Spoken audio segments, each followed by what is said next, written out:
Welcome to another easy road trip guide for first-timers. This video will show you what we did for 5 stress-free days. You're more than welcome to change things and explore the places we missed. Heck, even stay longer, but we were told 5 days was more than enough. With that said, we took a midnight flight all the way to Seoul. And from there, we took a domestic at Incheon to Jeju Island. After collecting our car from the airport, we drove to our first stop at Seogwipo, which is in the south of the island, 60 minutes away. After checking into our Airbnb before noon and taking a quick nap, we got out for some fresh air nearby to a very picturesque walk along the cliffs at Oe-Dolge Rock. The laid-back pace was very welcoming indeed. And for drone lovers, this is a perfect spot to get some shots. Also, don't forget to grab some fresh oranges and juice that's famous throughout Jeju. After that, we headed nearby to Jeonjiyeon Waterfalls. Come earlier in the morning or before sunset, unlike me here where it was a bit too late. Regardless, it was still a sight to behold.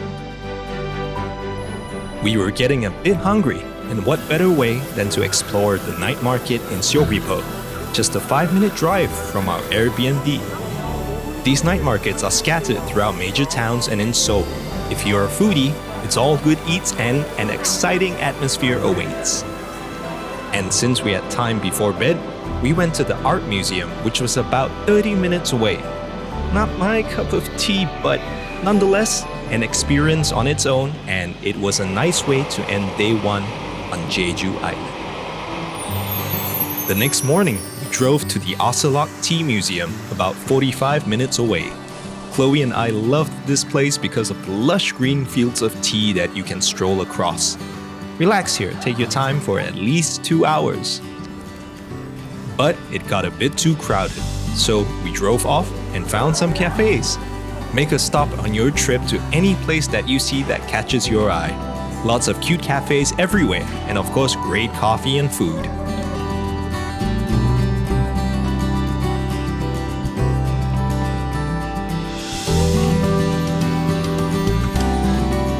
The next morning, on day 3, we checked out of Seogwipo and drove east towards Udo Island's direction.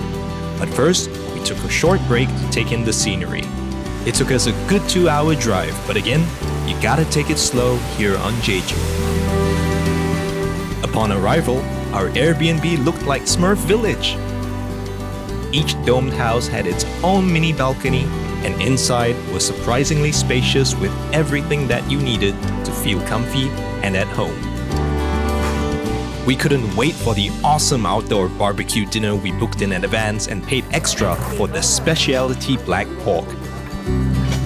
You have to bring your own other ingredients though, but there's nothing like having a hot barbecue outdoors when it's cold. With bellies full and happy, we went to bed to prepare for the next day. We were up early for day 4, lots of places to go and see. The barbecue from the previous night was going to give us the energy we needed for the day. And I forgot to mention, get your international driving permit first. They drive on the right side of the road and the driver's seat is on the left. Rental was around $90 per day. And with that said, we were off to Seongsan Ilchubong, an iconic volcanic cone with a bowl-like crater. A popular mini hiking spot where you can see the Hanyo, legendary women divers of Korea.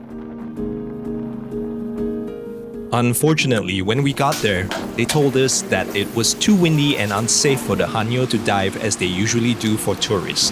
So, the next best thing was to savor what they had caught early in the morning, fresh abalone.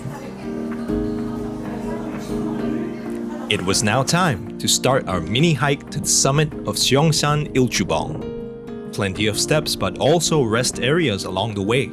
Even the elderly were seen going up. After reaching the summit, we headed back down and we drove our car to Seongsan Port, where the ferry takes you to Udo Island itself. And yup, the wind was really picking up in the day. Things to note, You need to check out ferry timings before you buy tickets and fill out forms at the ticket building before actually driving onto the ferry. We actually were lucky to get them because walk-ins are easy to purchase anytime, but not so if you're driving. There are 2 different terminals to embark and disembark. Remember that. With that said, it takes only 30 minutes to drive around Udo Island. Stop and take pictures, pick up some souvenirs. You can even rent these mini 2-seater electric buggy cars. And of course, stop at the many cafes to chill. Grab some good food while admiring the beautiful ocean views. We then hired some ATVs to the summit of Udo Island. The ride went by really quick though, but the views and experience were some of the best. We took the last ferry back to Jeju and then proceeded to rest for the night. Tomorrow would be our last day before flying back to Seoul. For the final day, since our flight was late at night, we went to Hanwha Aqua Planet Jeju early in the morning.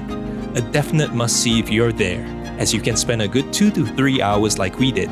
And with that, it was on to our final stop of the day.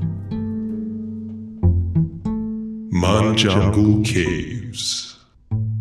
At up to 23 meters wide, 30 meters high, and 8.9 km long, it's the 12th longest lava tube in the world and the 2nd longest on Jeju Island.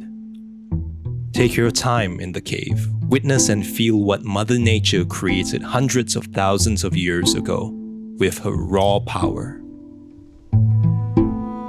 With that, it was time to say goodbye to Jeju Island and head to the airport for Seoul.